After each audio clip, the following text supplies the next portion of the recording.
This is Walt Disney World Today. Give us 5 minutes and we'll give you the world. It's Wednesday, July 19th, 2006, and this is episode number 128 of Walt Disney World Today. I'm Matt Hochberg from MGMstudios.org. On the show today is my man, Mike Newell of Mouse World Radio. Welcome, Mike. Hey, Matt. How are you? Outstanding. And we have Mr. Len Testa of the Unofficial Guide to Walt Disney World. Welcome, Len. Keep to the code, Matt. Those are more guidelines than anything else. They're more guidelines, really. More what you'd call guidelines. I love using that line in real life, and then someone yelling at me, "This isn't Pirates of the Caribbean." I get to do it. I get to do it at my regular job now. This is great. Well, they're not really standards so much as they are guidelines. Well, it's that middle of the week day, so we're going to be answering your listener questions. Friday. Whatever. Our first question comes from Drew from NoCal, California. And his email reads, great podcast. Questions about a trip in the first week of August. How does extra magic hours affect the water parks, if at all, especially the extra evenings? Len? Well, the mornings aren't as bad as the evenings, and the reason is I think we've talked about this before, is that I think it's difficult for people to get up early than it is for them to stay late, and also I think the water park extra magic hour mornings are spread out over the entire months of July and August, right? Yep. So it's every single day. So that really diminishes the impact because people don't have a reason to choose one particular weekday over the other. So I don't think it's going to be as big a deal as the evening extra magic hours, and I don't think overall the effect is going to be terrible. I would get there, if the park opens for you at 9 o'clock, I would get there around 8:30, get your admission, get everything ready to go, and be ready to ride your first ride at 9. But beyond that, I don't think it'll be terrible. Drew also wants to know, do the water parks have slow days, best time of the day to visit, opening versus hour or so before closing? Is one park busier than the other? That's a fantastic question, actually. We just had 2 researchers buy water park annual passes, and they're going to start that research this week.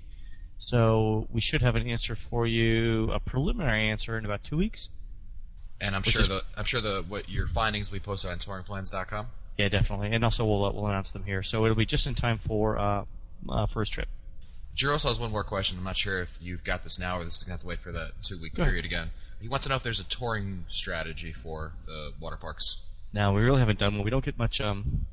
We really don't get many requests for those types of things. But the usual stuff sort of applies.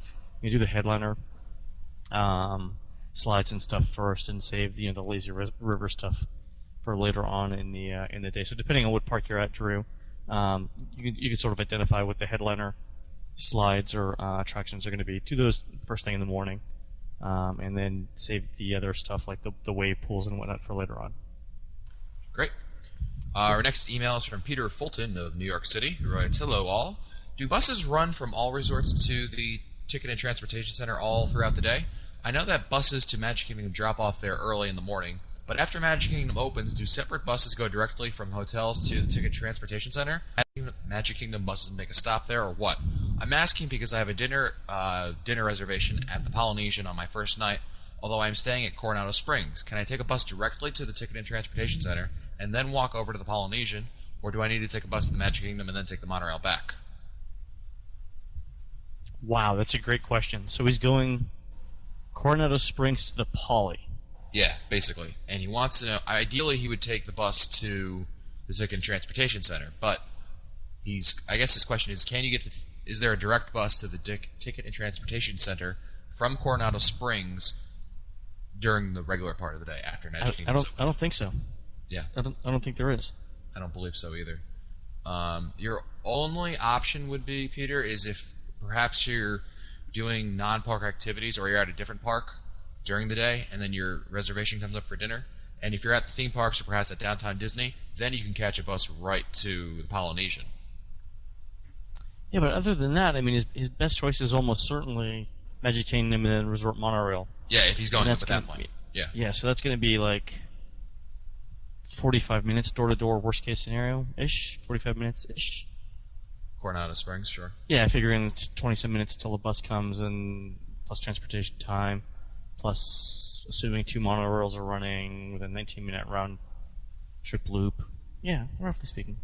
Okay. I just think that his may be to be somewhere else, not If he's Coronado if he is Springs. going to be somewhere else, yeah, clearly, if he's going to be somewhere else, then just go there. Okay. Our next question is from Brody. Isn't that the sidekick from Indiana Jones? Oh, that's Marcus Brody. That's right. Sorry. Don't mind me. Lost everyone there. Woo! Right over their head. Last time I visited Disney World, I remember seeing boats carrying passengers to the Magic Kingdom, and I think maybe downtown Disney. Some friends and I will be returning to the park in later this year and staying at your favorite resort, Popco's The Century. What do you guys know about these boats? Are they open to the general public, resort guests, or only guests of specific resorts? Is there a cost? Have any of you ridden these? And if so, what are your impressions? I think he's talking about the Magic Kingdom ferry. Boat? Magic Kingdom to downtown Disney? Well, no, the two different boats he's talking about. Okay, He sorry. says, I remember seeing boats Thank carrying you. passengers to the Magic Kingdom, and I think maybe downtown Disney. So I think he's talking about two different boats here. Was he talking Because I about don't- there's not one boat, right? We all agree there's not one boat that goes Magic Kingdom to downtown Disney. I mean, No, I think if I'm not mistaken, I'm sure he's referring to the ferry at Ticket and Transportation Center. the big ferry? Oh, well, okay, we're talking about, alright. I was thinking about the big ferry, but then now, as you mentioned it, I think maybe he might be referring to also those boats that, the boat launches to Grand Floridian and, they go to the Wilderness Contemporary, Lodge. they go to Yeah, Wilderness Wilderness Lodge Lodge. and Fort Wilderness, sure. Yeah. But they're not gonna go all the way to downtown Disney. Although, just as hypothetically, is there a water route from the Magic Kingdom to downtown Disney? I'm not sure. I don't think there is. I don't know. I'd have to have a map of the waterways. Yeah, so I guess if the question is Magic Kingdom to downtown Disney directly, no, bus route is your best way to go. But yes, certain resorts have boat transportation. Doesn't Port Orleans? Yeah, they have ones that go along the Gula. Thank you, Sassagoula River, and it stops at French Quarter, Riverside, Nine Land Order. It's actually reversed, and then downtown Disney at the end. So that's the. Where's he staying? He's staying at Pop. Yep, Scopa Towers. Scopa Towers. But in any event, Brody, it doesn't really. All the boats are available to the general public for no cost. That's true. The only ones that cost money are the little. pleasure What are they boats. called? I was gonna call it the sea mice. The sea mice. Sea mice. The sea lice. the water sprites. Yeah, whatever they're called. I think they're called mice now. in Yeah, red. you're right. We've got a comment from Ken from Oklahoma who writes, "Hey guys, really enjoy the show, but I have to tell you that 20 minutes just seems too short. Your podcast is filled with a lot of useful information, so please share more." Ooh. 20 minutes is too short? There's a lot of stupidity fit into that 20 minutes. Most of it mine. I don't know if I can go on more than that. Jeez. Okay, but thanks. Yep. That's very nice. I'll take that as a compliment. More bad jokes and lame singing, please. That's basically what he's asking Make for. it stop. More O&A references and lots of other things. Tell him, Fred. Our next email is from Jennifer from the Bay, who writes, "Question: My husband and I are going to Disney World in September for 7 days. We'll have the Disney dining plan included in our package. I'm torn between Coral Reef, Teppanyaki, and Wolfgang Puck Cafe. We'd like to get the most out of the dining plan. I need to hear your opinions on this." All right, so Coral Reef, Coral Reef. Okay. Teppanyaki, Teppanyaki. Wolfgang Puck Cafe. The cafe. Think so? No, versus the Express. That's my question. Cafe Oh, yeah. versus Express. He said, yeah, Wolfgang Puck Okay. Cafe. Cafe. All right. And it's for what kind of dinner? He doesn't say. I don't know what meal. Just a dinner. Yeah, Jennifer doesn't say what meal it is, so let's assume And dinner. she's bringing her fiance. Husband. Husband. All right. Okay. Well, he's stuck. One-time fiance. Former fiance. We would. Right. Do you guys have a preference? I'll look up the unofficial guide stuff real quick. Sure. While you're doing that, I'm going to say teppanyaki. I think we're all agreeing that Coral Reef is kind of out, right? Yeah. In terms of, I mean, unless if food quality isn't that important, sure. Right. Well, food quality isn't that important. I can recommend a lot of other bad places, but Why stop there? right. But I would go teppanyaki. Is Wolfgang Puck Cafe It's not 2 dining credits, is it? No, but there are certain things I think on the dining plan where they they charge a surcharge. So there's certain things on the menu you can't get unless, even on the dining plan, unless you pay a surcharge. Nominal as well. fee, right? Yeah, something like that. Why don't you? Do you have the ratings of each restaurant? Looking up right now. Sure. I know Teppanyaki is going to be higher than Coral Reef. My advice, Jennifer, is teppanyaki, but I'll let Len give you some listener All or right, let's reader see. feedback, So, rather. Teppanyaki. Mike Newell, what's your opinion? Yeah, I agree. Definitely Teppanyaki. All right, Wolfgang Puck is a 77% up, 23% down. Teppanyaki in the guide, by the way, is known as the Mitsukoshi Teppanyaki, which kind of screws everything up because I'm the only person I think that refers to it as Mitsukoshi Teppanyaki. That's about right. It is 88% up, 12% down, and that's going to be much higher than Coral Reef, which is like a 60-40. So, Mitsukoshi it is in terms of food quality. Service is 4 stars, friendliness is 4 stars. Yeah, I'm gonna say that it's pretty entertaining, and then you also don't have to even be concerned at all about extras, other than obviously alcoholic drinks and anything else that would be extra anywhere else. When is she going? When is Jennifer going? September. Yeah, definitely get that reservation now, Jennifer, for September, because you're within the 180-day window, and you want to make sure that you get a reservation at a decent time. Also note that you will be seated with other people. Hey, Len, I got a quick tangent to go on with. You just said that, and it's a free. You obviously say that not only because it's 180 days, but because it's the free dining plan area also, right? Free dining plan, and Mitsukoshi is fairly popular. A lot of people, Japanese cuisine over the last 10 years or so. And I'm not talking about sushi, but the teppan dining has become really popular in the United States. Yeah. And I think a lot of people are as comfortable with this as they are with, say, Italian or Chinese food. What I wanted, I guess, what my tangent was going for was that in September with the free dining plan, I'm not sure that it's going to be that crowded at Disney, because Disney has already extended the dining plan once, the free dining plan offer, and then just recently they released offers and codes for room-only discounts. Yeah, which would imply that they're not that busy. Exactly. So it's just an interesting observation that I made. I just wanted to run that by you, to see what you it thought. Depends, though. I mean, relatively speaking, though, remember there are only so many tables you can get at 5 o'clock or 5:30 or 6 o'clock. And people are going to eat about that time anyway. So yeah, it's true that there might be more off-hour dining availability. I think still you're going to see some competition for the prime 6 p.m. slots. Great. No matter what. Our next email is from Patrick Anderson of Lexington, Kentucky, who writes, "My family and I will be going to Walt Disney World soon, and we have decided to rent a 4-bedroom house with a pool located about 10 minutes from the park. Sweet. We decided to do this because we will be traveling with my mother-in-law and also a small pet. Since the Disney Resort markets more favorably to families of 4, we felt a house might be the best option and will only cost us just under $800. My question, Wow. I know, pretty good, huh?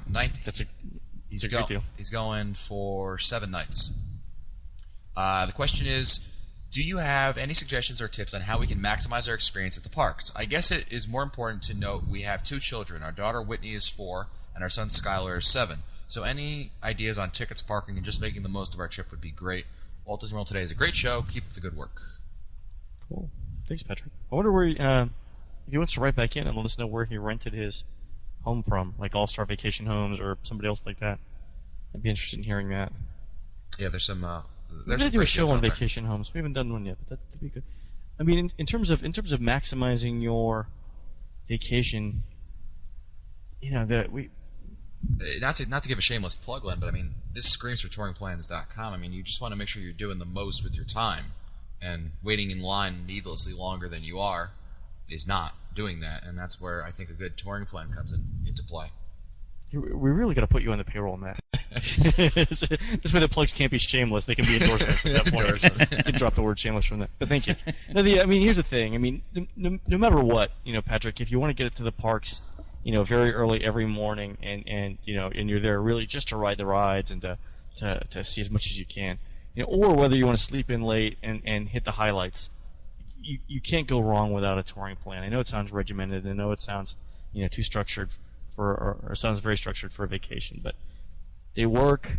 They've been tested by literally millions of people, and they do save time waiting in line, and that's time that you can use for other things, like exploring the rest of the park, or the parks, or revisiting favorite rides, or trying on goofy sombreros at Mexico, or giving the kids their first shot at tequila.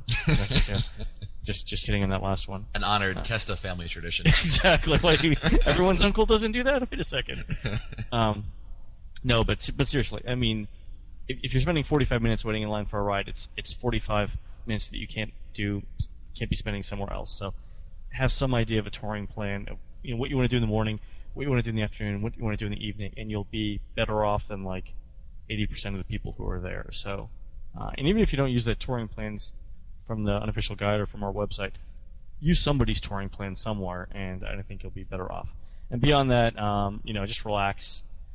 Try not to let all the money you're spending. Try not to keep mental account of that because it really just blows everything. And then try and have fun. I mean, it's all about vacations and bonding with your family and stuff. So. Yep, I echo what Len just said. Just have fun. If that means that you're sitting in the pool, well. Yeah, really. And there's nothing wrong with sitting in the pool if that's fun. Exactly. Quick question. His kids are young enough too that actually the pool might be their favorite thing. And again, that's okay. Exactly.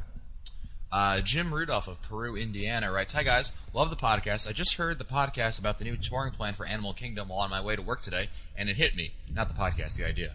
I am an avid Hidden Mickey fan, and wondered if Len would consider hooking up with Mike Barrett. Hope I spelled that right. Steve Barrett. Steve Barrett. Yeah, that's why it didn't look correct to me. We just saw him. I know. I don't know why I just blanked out. I'm like, Mike Barrett? Who's that? I had breakfast with him this morning. Steve's evil twin. And Jim wants to know if and develop some touring plans for discovering hidden Mickeys. Maybe a lame idea, but I thought I would put it out there. No, it's actually a great idea. And Steve is, Steve has actually his own book of touring plans, by the way, and it's a book just of touring plans, and I think it's called the Hassle-Free Guide to Walt Disney World. It's and I've endorsed it. You could read my review of it on Amazon.com. It's very well put together. It's thoughtful. He's got, I think the second edition came out either in late 2005 or early 2006, and I believe he incorporates into the touring plans hidden Mickeys along the way. So if Jim, if you want to combine those two things, I think that's a fantastic book to get. Matt, can you put a link in the show notes? Absolutely. See, the thing I like about Steve's, touring plans is, obviously this is a specialty of mine, but yeah, they're really well put together. He's considered a lot about the pacing and the minimum times and things like that. And I think Steve will be the first to tell you that they're not as efficient as those in the unofficial guide, and that's not really what he was going for. He was going for a more relaxed sort of personal tour of the parks, and he's succeeded fabulously at that. I really like the book quite a bit, so definitely get it. Yeah, and he's incorporated, I believe, Hidden Mickeys in that, since he's the authority on Hidden Mickeys anyway. Well, Intrepid Traveler is the publisher. Yep, there'll be a link in the show notes, so anyone who's interested in the book can find that. Yeah, great guy, great books. Lindsay writes to us, this isn't really... Oh, wait, hold on, I just want to say one more thing, too. Sure. How is it the Scopa writes an endorsement on Lou Mangello's new Disney World trivia book? How? Did you hear last Friday's there? episode? Did you listen to last Friday's episode? I have not listened to last Friday's episode. I yelled at Lou about that. I asked how did his name get on there. Scopa gets the endorsement. I know. Crazy. What? How? Yeah. Everyone has their price, Len. Okay. All right. I'm not bitter. That's all I'm saying. And you won't hear from me again on it. Lindsay writes... But I just gotta say... just. I should have seen that one coming. I'm good. Let's continue. I'll work this out in therapy. It's fine. All right. Lindsay writes, this really isn't a question, more of a thank you. I always enjoy the Walt Disney World Today podcast, but I was especially excited about episode 88's interview with Princess Aurora. I have recently been accepted as a character performer for the fall 2006 Walt Disney World College program. I will be a fur character, but it was still incredibly helpful and exciting to listen to Becky's insights. Thank you so much. So we're glad that we could help Lindsay out on that one. Yeah, Lindsay, definitely want to keep in touch with Mike Scopa on that, because Scopa seems to be our interface into characters in the parks. Absolutely. So she's going to be a fur character. So that rules out what? Face characters and all face characters. Like Mr. Smee from Captain Hook. That's from Peter Pan. Is that a fur character or is it a face character? No, it's a fur. I mean, there's just two. Fur is any character that you don't actually see the person. Okay, even if they don't have fur. That's right. That's kind of a generalized term for it. Okay, got it. Well, you know what? I'm going to end it here. We'll save the rest of the questions for our next listener show. And that's it for us today. This has been episode 128 of Walt Disney World Today. If you want to find older episodes, read our show notes, or send us your comments, you can visit the Walt Disney World Today website at www.wdwtoday.com. You can also email us at questions@wdwtoday.com. For Len Testa, Mike Scopa, and Mike Newell, I'm Matt Hochberg. We'll see you on the next show.